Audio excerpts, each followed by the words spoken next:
행위의 목적. 뭐라고요? 아, 말만 그렇게 하는 거예요. 자요, 법령의 목적 보세요. 자, 목적은 뭐냐면, 여기 법령이죠? 법령에는 먼저 뭐가 있냐? 성립 요건이 있죠? 성립 요건이 있고요. 그 다음에 여기 무슨 요건이다? 효력 요건이 있죠. 이런 요건. 이러면 우리는 지금부터 효력 요건만 가지고 지금부터 공부를 해. 그러면 효력 요건은 뭐가 있죠? 일반적 효력 요건이 있고요. 그 다음에 특별 효력 요건이 있죠? 이 일반적 효력 요건과 특별 효력 요건이 민법 총칙의 순서예요. 자, 일반적 효력 요건은 뭐가 있다? 먼저요, 당사자가 있다. 당사자. 그 다음에 여기 뭐가 있어? 목적이 있죠? 그 다음에 의사 표시가 이렇게 있어요. 이렇게요. 지금부터 우리가 뭘 보냐? 목적을 가지고 본다, 이 말이죠. 이 목적, 여기서부터 시작이에요. 민법 총칙이. 목적은 먼저 확정이 돼야 돼요. 그것을 확정성이라고 그래.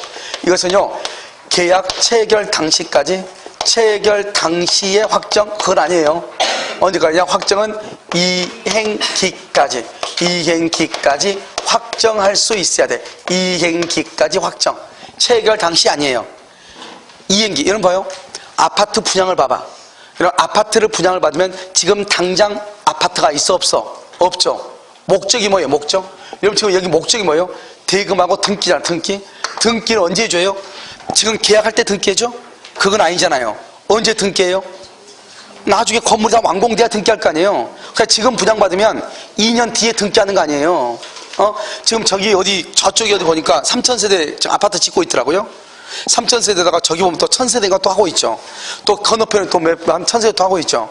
이런 것들이 지금 건물을 지금 짓고 있는 단계죠. 아직 나한테 등기가 됐어, 안 됐어? 안 됐죠. 그럼 언제 등기가 되는 거야?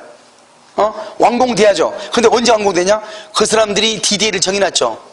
2020년 12월 30일까지다. 그럼 2020년 12월 30일에 건물이 완공돼 있으면 되죠. 그때까지만 등기를 해줄 수 있으면 된다.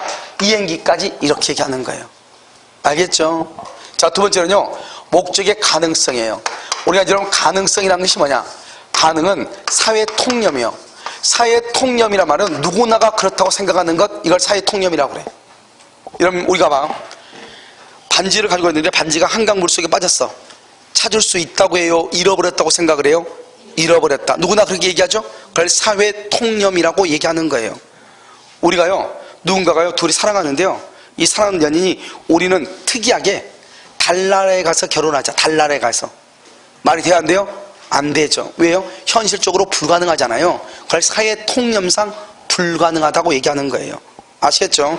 그럼 여기서 사회 통념상 가능과 불능으로 나누어지고, 이 불능은요, 또 법령이 성립 당시를 기준으로 해서 여기서 뭐냐면 원시적 불능하고 여기 후발적 불능으로 나누어져. 원시적 불능, 후발적 불능, 이렇게 성립 당시를 기준으로 해서. 그래서 여러분, 강의 노트 보면, 여기 한번 봐봐. 여기 강의 노트 있죠? 여기 보면 맨 위에 보면 약간 만주골판이 약간 있어, 없어? 만주골판 약간 있죠? 그 만주골판에다가 그림을 조그맣게 한번 그려봐. 뭐라고 그러냐면, 여기서 이렇게 갑이 있고 여기 을이 있죠. 갑하고 하고 2월 1일 날 계약을 체결했어. 체결했는데 1월 30날 건물이 멸실되고 없어. 이 1월 30일 뭐라고 하냐? 1월 30일 이미 멸실됐다, 이미 수용이 됐다, 이렇게 얘기해.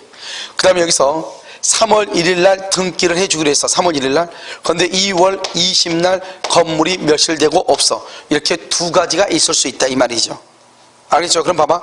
계약을 체결하기 전에 건물이 멸실된 경우가 있고, 계약을 체결하고 난 후에 건물이 멸실된 경우 두 가지가 있죠. 계약을 체결하기 전에 건물이 멸실되면 이것을 뭐라고 한다? 원시적 불능이다, 이렇게 얘기하고, 이것을 뭐라고 한다? 후발적 불능이다, 이렇게 얘기하죠. 그럼 원시적 불능은 무슨 이익을 배상한다? 신뢰 이익을 배상하고요. 후발적 불능은요, 무슨 이익을 배상한다? 이행 이익을 배상하는 거예요. 자, 지금부터 항상 이것은 한 세트니까 암기란 말이죠. 여기서 이행이익이라는 것은 뭐냐? 이행이익은 이것은 전매 차익을 얘기해. 전매 차익이요. 여기 갑이요, 을이요, 갑한테 이 집을 1억 원에 샀어. 그래가지고 병한테 1억 1,000에 팔기로 약속을 했어. 병한테요. 그러면 갑이요, 을한테 3월 1일날 등기를 줘야 을이 다시 병한테 팔아가지고 차익이 얼마죠? 1,000만 원이죠. 1,000만 원의 차익을 얻을 수 있는데, 건물이 멸실돼서 등기는 못 해주죠. 그러니까 갑일한테 이행을 해줬다 한다면 1,000만 원의 수익을 얻을 수 있었는데 건물이 불타서 이행을 못해서 이익을 못 얻었죠. 그러니까 그 1,000만 원을 갑너가 나한테 달라 이 말이죠. 그것을 이행 이익 배상이다, 전매 차익이다 이렇게 얘기해요. 그런데요, 여기 봐봐요. 계약을 체결하기 전에 이미 건물이 멸실됐죠. 이미. 그럼 처음부터 만약에 을은요, 건물이 없는 걸 알았으면은 계약을 했다 안 했다? 안 했고, 계약을 하면은 중도금과 잔금을 지급하기 위해서 대출을 받았잖아요. 대출 이자가 나갈 이유가 있다 없다? 없잖아요. 근데 여기는 지금 뭐가 나왔죠? 대출 이자가 나갔잖아요. 대출 이자가. 대출 이자가 나갔잖아요. 무슨 지 알겠죠? 그러니까 이것을 신뢰이익이라고 그래. 내가 계약이 체결된다고 믿고 계약을 했는데 건물이 없는 거예요. 이미 멸실되고 없는 거예요. 처음부터 이런 줄 알았으면 나는 계약을 하지 않았을 텐데 이 말이죠. 그래서 너가 나한테 그런 사실을 고지하지 않아서 이 사단이 났으니까 그럼 너가 그러면 대출 이자를 대신 갚아라 이렇게. 그것을 신뢰이익 배상이다. 다시 우리가 원시적과 후발적은 어떻게 나눈다? 성립 당시를 기준으로 나눈다. 성립하기 전에를 뭐라 한다? 원시적. 성립하고 난 후를 후발적이다. 원시적은 무슨 이익이다? 신뢰이익. 후발적은 무슨 이익? 이행이익이다 이렇게. 그래서 원시적은 어떻게 표현한다? 어떻게? 이미 멸실 이렇게. 이미. 알겠죠? 그래서 이걸 이제 아시면 여기 이제 봐. 원시적이고 그 다음에 객관적이요. 객관적이란 말은 3층짜리 건물이 3층만 멸실되면 그것은 일부 멸실이죠. 그런데 그것이 3층짜리가 전부가 다 멸실되면 전부불능이죠. 그런데 3층이 멸실됐는데 건물 자체가 아예 없잖아요. 그것을 객관적이라고 하고. 봐봐, 우리는 남의 물건을 사고 팔고 할 수 있어요 없어요? 있죠. 남의 물건을 사고 팔고 할 수 있죠. 여기서 중요해. 자, 그럼 봐봐. 갑의 것을 내가요 병한테 팔았단 말이죠. 그러면 갑은 등기를 해줄 수 있어도 나는 등기를 해줄 수 있어 없어? 없죠. 그걸 주관적이라고 그래. 그런데 건물이 아예 멸실되고 없어. 그러면 이 세상 어느 누구도 등기를, 이 건물에 대해서는 건물이 있다가 없어졌는데 이 건물에 대해서는 이 세상 어느 누구도 등기를 해줄 수가 있다 없다? 없다. 그것을 객관적이라고 얘기하는 거예요. 나만 못 해주면 뭐라고 한다? 주관적. 주관적은 건물 자체는 있어 없어? 있어. 그런데 객관적은 건물이 있다 없다? 없다. 알겠죠? 그 다음에 여기요, 전부 아까 말했죠? 3층짜리 전부가 불능이냐, 그 다음에 일부가 불능이냐 이런 말이죠. 전부가 불능이다? 그럼 이것을 무효라고 그래. 무효. 그리고 또 535조 계약 체결상의 과실책임 이렇게 얘기해. 자, 봐봐. 원시적이고 객관적이고 전부가 불능이면 무효가 돼. 그 다음에 계약체에서 계약을 체결하는 과정에서 잘못 있는 사람이 책임을 진다. 어떤 책임을 진다? 신뢰이익 책임을 지죠. 왜요? 계약 체결상의 과실책임은 원시적 불능과 관계가 되니까. 원시적 불능은 무슨 이익 배상한다? 신뢰이익. 후발적 불능은 이행이익 배상이다. 그러면 원시적 불능을 뭐라고 표현한다? 어떻게 표현을 해? 이미 뭐다? 멸실. 이미 뭐라고 한다? 수용. 그래서 이미 멸실, 이미 수용 이렇게 하지. 이것을 원시적이다 이렇게. 원시적, 객관적, 전부가 불능이다. 무효. 원시적, 객관적, 일부가 불능이다. 그럼 어떻게 되냐? 원칙은 무효인데 원칙은 일부 무효는 전부 무효예요. 137조가 적용이 돼서 무효가 되는데 무효인데 수량을 지정한 매매란 말이 나올 거예요. 수량을 지정한 매매. 이 수량을 지정한 매매를 뭐라 한다? 평당 100만 원에 100평이다 이 말이죠. 100평. 이것을 우리는 뭐라 한다? 아파트 분양할 때 이렇게. 아파트.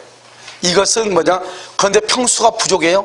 그러면 574조 수량 부족에 뭐라 한다? 담보 책임이라고 얘기하죠. 담보 책임이라고 얘기해요. 담보 책임. 이 담보 책임은 뭐가 있다? 대금 감액 청구권이 있고 계약을 해지할 수 있고 손해배상을 청구할 수 있어. 그럼 여기 봐봐요. 우리가 대금 감액을 한다는 말은 계약이 유효일 때 얘기해요? 무효일 때 얘기해요? 그래서 담보 책임은 유효인 것이에요. 무슨 말인지 알겠죠? 담보 책임. 여기는요, 계약체가 관할 책임은 전부가 불능일 때는 무효잖아요. 그러니까 무효인 것은 원시적이고 객관적이고 전부가 불능일 때만 무효가 되는 것이에요. 이해됐죠? 그래서 여기 봐, 다시. 후발적은요, 후발적은 일단 유효요. 후발적은 무슨 계약 체결 후요. 무슨 계약 체결 후에요. 후발적은 일단 유효요. 그래서 후발적과 원식의 차이는 뭐냐? 유효냐, 무효냐, 이 말이에요. 됐죠? 그런데요, 여기서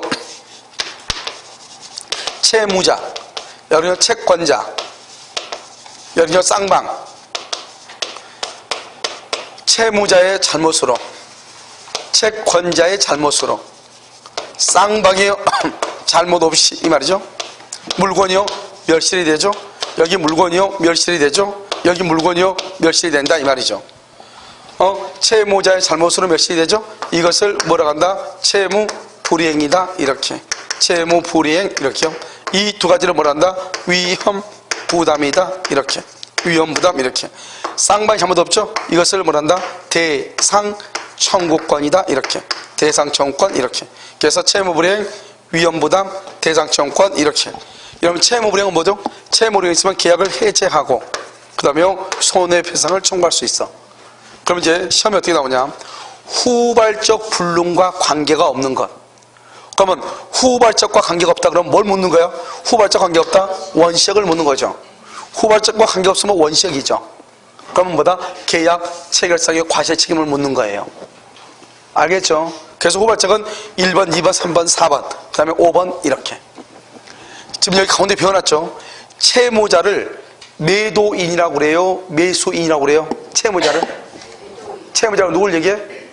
항상 우리는 채권자, 채무자는 구별하는 기준은 건물을 기준으로, 건물을 넘겨줄 사람을 채무자, 넘겨받을 사람을 채권자라고 그래요. 여기서 건물을 이전해 줄 사람은 누구다? 매수인이다, 매도인이다? 매도인이죠, 매도인. 그래서 채무자는 매도인을 채무자라고 하고 채권자를 매수인이라고 해요. 매수인, 이렇게. 알겠죠? 그래서 여기서는 매도인, 매수인, 이렇게. 채무자와 채권자는 물건을 기준으로 이렇게 객체를 기준으로. 쌍방이 잘못이 없다는 말이 무슨 말이다? 천재지변이다, 또는요 제3자가 방화를 했다, 이렇게. 그럼 여기서 가장 중요한 게 뭐냐? 채무불이행이란 말이에요. 채무불이행. 그러니까 채무불이행은 반드시 3박자가 맞아야 돼. 자, 봐봐요. 먼저 계약 체결 후, 두 번째요, 채무자가 잘못을 해야 돼요. 그걸 채무불이행이라고 그래요. 채권자가 잘못하면 위험부담이에요. 채무불이행, 무조건 누가 잘못했다고 해서 무조건 채무불이행이 되는 게 아니라고. 채무자, 매도인이 잘못했을 때 채무불이행이라고. 매수인, 채권자가 잘못하면 위험부담의 문제. 이것은 나중에 우리가 채권법에서 배운단 말이죠. 알겠죠? 그러니까 이 말을 정말 잘 이해를 해야 돼. 자, 그럼 여기서 문제. 다음 중 계약 체결상의 과실 책임에 관한 설명 중 맞는 것은 틀린 것은, 이렇게 시험에 나온단 말이죠. 이러면 계약 체결상의 과실 책임이라고 그랬죠. 그럼 이러면 계약 체결상의 과실 책임, 맞는 것은 틀린 것은 이렇게 돼 있죠. 1번 채무 불이행을 원인으로 손해배상을 청구할 수 있다. OX? X란 말이죠. 왜? 계약 체결상의 과실 책임은 뭐다? 어디요? 원시액에 속하죠. 원시액은 절대로 채무불이행 말이 없어. 채무불이행은 후발적으로 채무자가 잘못해야 돼. 무슨 말인지 이해됐나요? 그래서 그렇게 조심해야 돼. 그 다음에요. 이러면 이미 멸실이라고 돼 있지. 이미 멸실. 이미 멸실이란 말이 있으면 세 가지가 중요하다. 이미 멸실은 첫 번째 원시죠. 두 번째 뭐다? 무효. 세 번째 계약 체결상의 과실 책임. 다음 중에서 원시적 불능을 찾으시오. 이미 멸실. 다음 중에서 무효인 것을 찾으시오. 이미 멸실. 다음 중에서 계약 체결상의 과실 책임을 찾으시오. 이미 멸실 또는 이미 수용, 이렇게. 이해됐나요? 무슨 말인지 이해됐어요? 여러분 몇 번 얘기해. 그림을 보라고. 그림을 보면 금방 무슨 말인지 알 수 있어. 알겠죠? 그래서 원시적 불능과 관계 있는 것 세 가지. 아니야, 이미 멸실과 관계 있는 것 세 가지. 원시적 불능, 그 다음에 무효, 계약 체결상의 과실 책임. 그런데 후발적은요, 무슨 계약 체결 후죠. 후발적은 뭐다? 유효다, 무효다? 유효. 원시적은요, 무효. 이걸 잘 봐야 된다, 이 말이죠. 그 시험에 뭐라 나오냐? 다음 중에서 무효인 것을 고르시오. 이미 멸실. 다음 중에서 원시적 불능을 찾으시오. 이미 멸실. 다음 중에서 계약 체결상의 과실 책임과 관계가 있는 것은 이미 멸실이란 말이죠. 아시겠죠? 그래서 그것을 얘기를 해. 그럼 여러분 봐봐요. 이런 보면 자, 후발적 봐봐. 후발적 가능성에서 후발적 봐봐. 후발적은 이미 멸실 계약 체계로죠. 계약 체계로 원칙은 뭐다? 유효.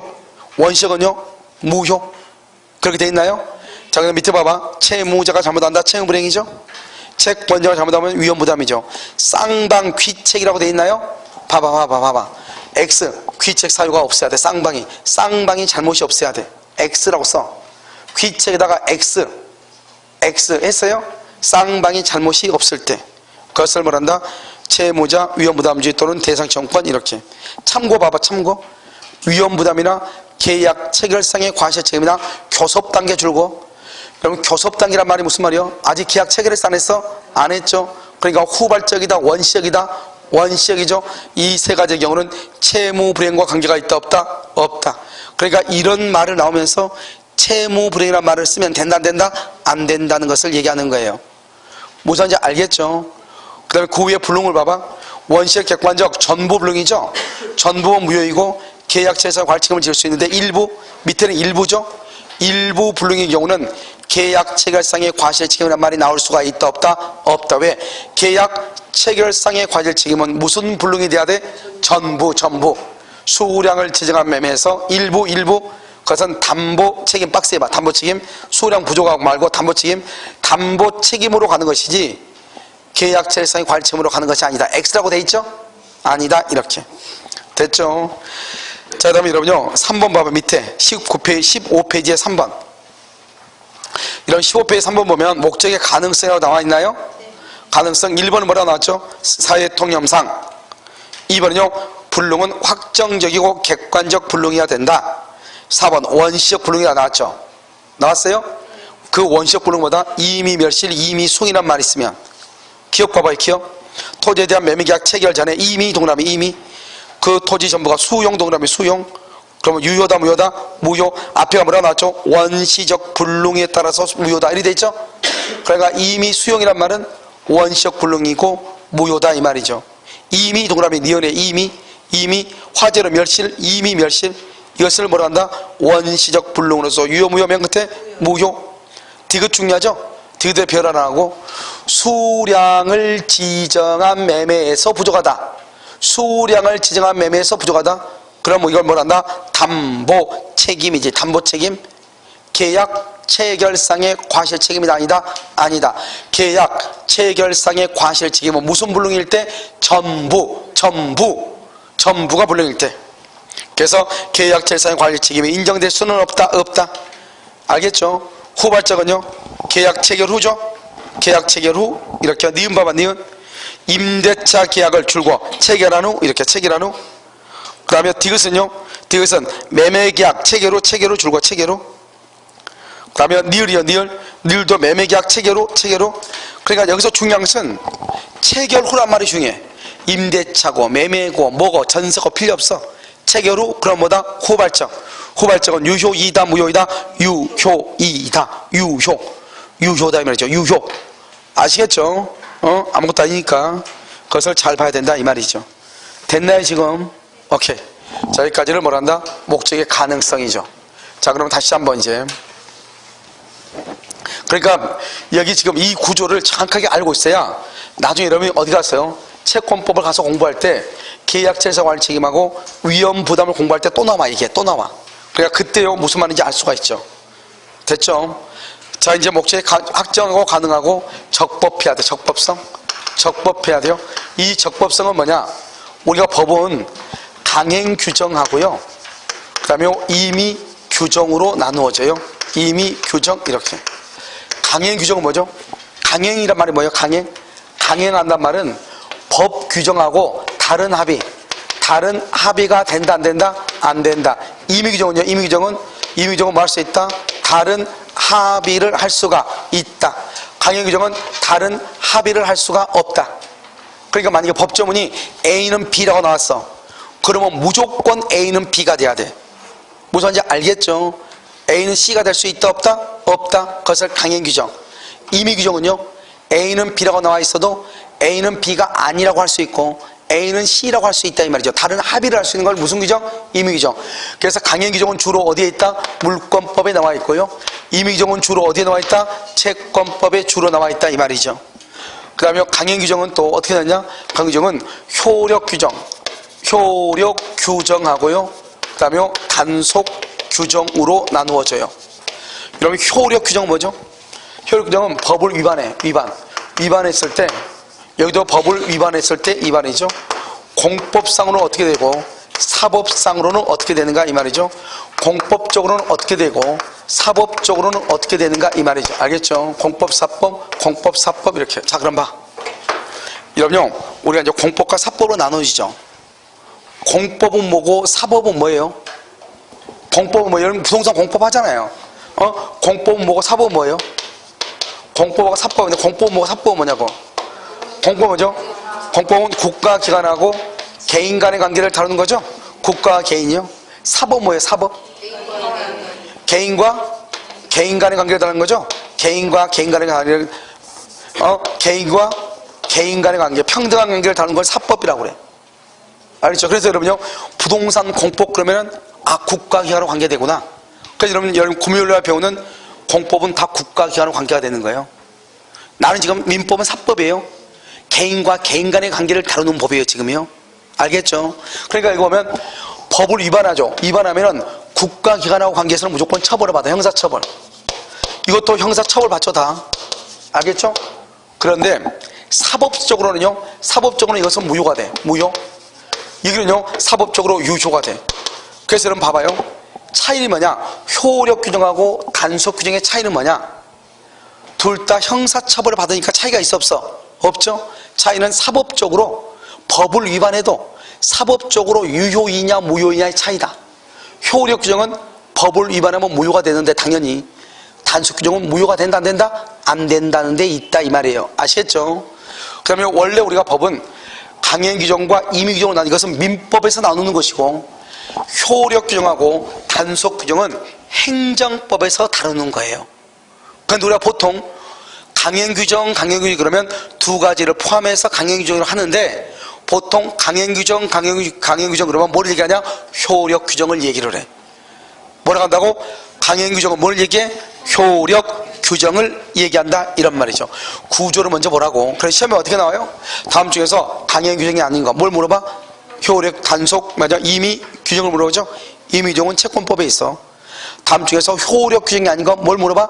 단속 규정을 물어봐. 딱 두 가지 시험 문제가 나오는 것은 첫 번째 강행 규정이 아닌 것 임의 규정을 물어봐.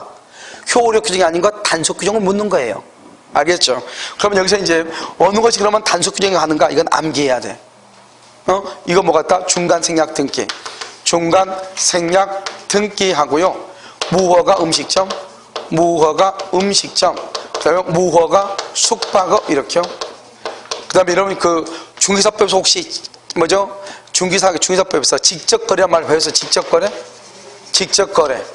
알죠? 중개업자가요 의뢰인으로부터 직접 계약을 체결하는 거 그거 직접거래죠? 자, 그 다음에 여기서 또 뭐가 있냐? 우리는요 그 전매금지 규정, 작년에 나왔죠? 전매금지 규정 이렇게요. 이런 것들을 뭐란다? 단속 규정이다 이렇게. 그 중에서 가장 중요한 게 뭐냐? 중간생략 등기고 아직 시험에 안 나온 게 직접거래가 아직 시험에 안 나왔다. 알겠죠? 그래서 중개사법에서 나오는 직접거래는 단속 규정으로서 유효다. 중간생략 등기 한번 봐볼까요? 봐봐요. 여기 봐봐. 이 건물을 이렇게 했는데 갑이 이걸 을한테 팔아요.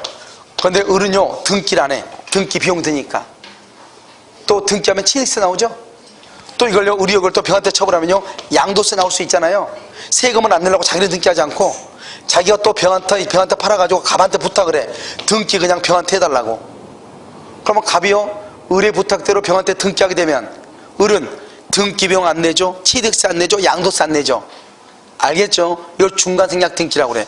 그렇게 해가지고 하든 말든 일단 이 병은 만약에 중간생략 등기가 아니라고 해봐. 그러면 갑은 을한테 등기하고 을은 누구한테 등기해? 병한테 등기하고 최종적으로 누가 소유권을 취득할 수밖에 없어? 병이 취득할 수밖에 없잖아요. 최종적으로 누가 취득해? 병이 취득할 수밖에 없잖아요. 내가 지금 이해됐죠? 그러니까 등기가 이렇게 갑을 병으로 가든 갑에서 직접 병으로 가든 누가 앞으로만 등기 있으면 돼? 병 앞으로. 그걸 실체관계에 부합하다고 그래. 그러니까 일단요 중간생략 등기는 사법적으로는 유효가 돼. 그런데 이 을은 지금요 세금 다 탄류했죠. 그러니까 처벌 받아야 돼, 안 받아야 돼? 받아야 돼. 그래서 부동산 등기 특별조치법에 의하면 중간생략 등기란 자는 형사처벌을 받는다고 규정하고 있는 거예요. 그래서 처벌은 누구한테 받아요? 을이 병한테 받아요? 국가한테 받아요? 국가. 그리고 공법이죠. 처벌은 너 처벌 받은 건 처벌이고, 두 사람 간의 거래는 유효이다 무효이다? 유효이다. 그것을 단속 규정이라고 얘기하는 거예요. 그러니까 이것을 어떻게 해야 돼요? 암기해야 되겠죠. 고등에서 가장 중요한 놈이 누구다? 중간생략 등기다, 이런 말이에요. 그 다음에 무효가 되는 건 뭐가 있다? 시험에 가장 많이 나왔던 건 명의신탁, 그 다음에 토지거래허가, 이 두 가지고요. 그 다음에 이제 나온 것들은 이제 뭐냐, 이런 거죠. 이런 율락녀 있죠? 율락녀가요, 율락행위라고 해서 선불금을 받는 거, 선불금 먼저 받는 거. 그 다음에 현저히 고율이요. 현저히 고율의 이자약정, 고율의 이자약정이요. 그러면 이자를 너무 많이 받으면 무조건 그것은 무효가 돼. 넘는 것은 무조건 반환해야 돼. 알겠죠? 그 다음에 여기 초가요. 초가 중개 수수료 약정. 중개 수수료가 초과되면 초과 부분은 반환해야 돼. 알겠죠? 초과 부분. 그 다음에 공익법인이죠. 그럼 공익법인을 뭐란다? 이것을 학교법인이라고 얘기해요. 공익법인이 재산을 처분할 때는 주무관청의 허가, 주무관청 허가를 받아야 되는데 허가를 안 받으면 무효가 돼. 이런 것들은 암기해야 돼. 암기고 어떻게 하죠? 책에다 나와 있잖아요 지금. 알겠죠? 그런데 봐봐, 변호사가 문제가 돼. 변호사 아닌 사람이 있고 변호사인 사람이 있어. 변호사 아닌 사람은 소송을 하면 돼, 안 돼? 안 되죠. 변호사 아닌 사람이 소송을 수행을 하고 돈을 나누어 갖기로 했어. 그것을 말한다, 변호사법 위반으로서 무효가 돼. 그런데 변호사가 성공보수를 받기로 했어. 그 성공보수가 민사사건이면 유효가 되는데 형사사건이면 뭐가 된다? 무효가 돼. 무효. 그러니까 변호사 아닌 사람 무조건 무효가 돼. 변호사가 성공보수, 우리 시험에는 뭐로 나왔냐? 민사사건으로 우리 시험에 나왔어. 근데 나중에 형사사건으로 나오면 유효이다 무효이다? 무효다. 형사사건에서 성공보수를 받는 것은 무효가 돼. 형사사건 무효. 알겠죠? 그러니까 아주 간단하죠. 이 두 가지를 어떻게 하면 돼요? 이 두 가지를 어떻게 하면 돼? 그래서 암기해야 된다. 이것은 암기해야 돼. 그래서 여러분요, 책을 한번 봐봐. 책을 보면 여러분 어디로 보냐? 나머지는 다 놔두고 어디로 보냐면 밑에, 그 위에 14페이지 한번 봐봐. 그다음에 14페이지 보면 맨 밑에 박스에 보면 참고라고 되어 있나요? 참고를 해서 변호사 아닌 자가, 변호사법 위반이죠? 변호사가 성공보수입니다. 변호사가 민사사건은 유효, 형사사건은 무효. 맨 밑에 나와 있죠? 그걸 잘 보고 바로 그 옆에 보면 탈법행위라고 나와 있나요? 자, 봐봐. 탈법이라고 하는 것은 뭐냐? 탈법. 강행법규를, 자, 국유재산 있죠? 국유재산을 관리하는 공무원 있죠? 국유재산을 관리하는 공무원은요, 자기 이름으로 국가재산을 취득을 못해요. 국가재산은 눈먼 재산이잖아요. 자기 이름으로 취득하면 그 사람만 이익 보니까 못하게 되도록 돼 있어.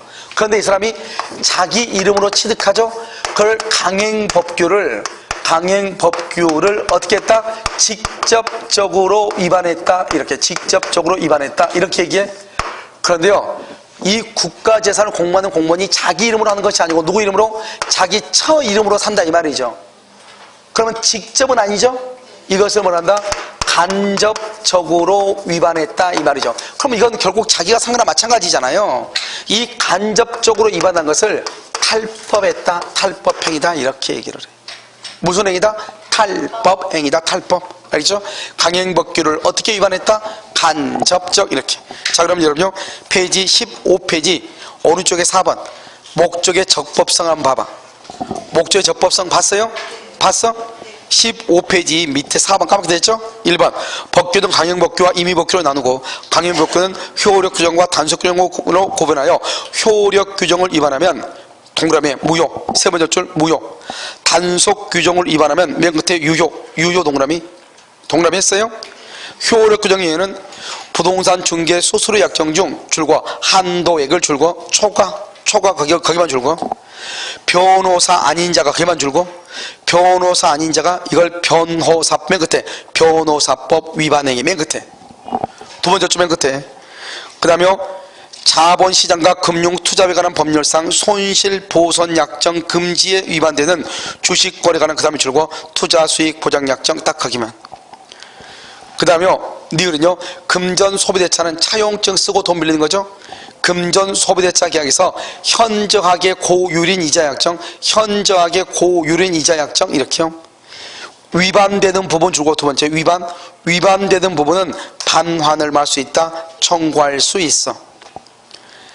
미음은요, 미음은 첫 맨 끝에 공익법인, 다른 말로 학교법인이죠. 두 번째 줄이요, 맨 끝에 주무관청의 허가를 받아야 되고 허가를 안 받으면 무효.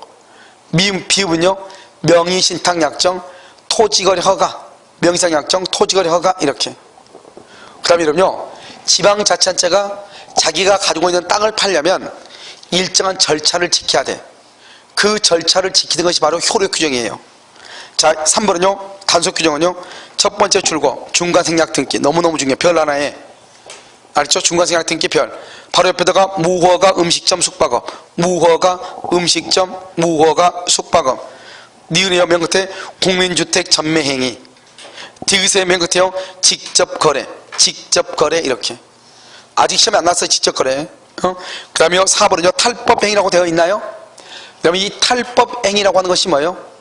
강행법규를 직접 위반했다, 간접적으로 위반했다. 간접적. 그래서 탈법행위 나서 강행법규를 간접적으로 위반 이 말이죠. 강행법규를 간접적으로 위반한 것이 탈법이다. 자기 이름으로 국가재산을 취득하는 것이 아니고 누구를 통해서 다른 사람을 통해서 사죠. 그걸 탈법이라고 한다. 직접적 위반이다, 간접적 위반이다, 간접적 위반이다 이렇게. 무슨 말인지 아시겠죠? 그래서 그럼요 잠깐 쉬었다가요 다시 하도록 그렇게 하겠습니다.